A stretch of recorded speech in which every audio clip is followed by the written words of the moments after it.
Ancient wisdom often gets dismissed as outdated, but what if the most profound guide to modern living was written thousands of years ago by a king going through an existential crisis? That's such an interesting way to look at Ecclesiastes.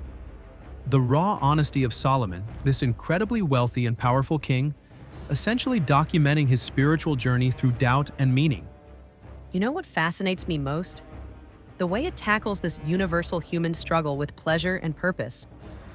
There's this sophisticated understanding that enjoying life isn't wrong, but it needs proper context. The text specifically says wisdom, knowledge, and joy God gives to those who please Him. It's not anti-pleasure, it's about framework. Speaking of framework, what's your take on that striking passage about how there's no lasting memory of the wise or the fool? Well, that's actually part of this larger theme about mortality and meaning. The text doesn't shy away from hard truths. It straight up says both the righteous and wicked seem to get mixed up outcomes in life.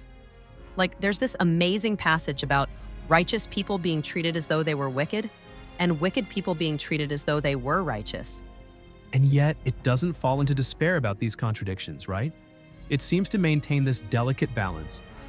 Exactly. And what's really mind-blowing is how it addresses our tendency to romanticize the past. It literally warns against asking why earlier days were better than the present, calling it unwise, like, hello, modern nostalgia culture. This text from thousands of years ago is calling us out. That's fascinating, and it connects to how the text deals with social status too, doesn't it? Oh my gosh, yes. There's this incredible observation about seeing slaves riding on horses and princes on foot like slaves. But here's what's really interesting. It's not just making social commentary. It's weaving these observations into this larger philosophical framework about meaning and purpose. The philosophical depth is remarkable, especially that part about not being righteous to excess. It seems almost counterintuitive. Right? And let me tell you why that's so significant. It's saying, do not be righteous to excess and do not make yourself unduly wise. Why should you destroy yourself? But then, and this is key, it immediately balances that with do not be wicked to excess and do not be a fool. It's like this ancient guide to avoiding extremism. So what do you think is the ultimate takeaway for modern readers? Well, you know what's fascinating? The text itself gives us this clear summary. Fear God and keep His commandments, for that is the whole duty of everyone.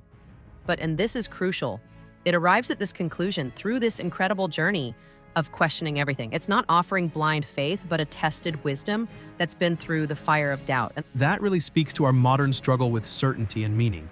And maybe that's why it feels so relevant. It's teaching us how to live well within mystery, how to hold joy and sorrow together, how to find meaning without having all the answers.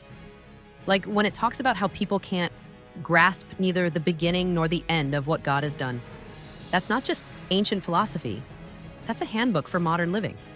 And in a world that often demands absolute certainty, that's a pretty revolutionary message.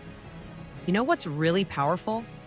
The way it ends up affirming both the value and the limitations of human experience. It's saying, yes, enjoy your food and drink, find pleasure in your work, but understand these as gifts rather than ultimate goals. That's not just ancient wisdom, that's a prescription for meaningful living in any age.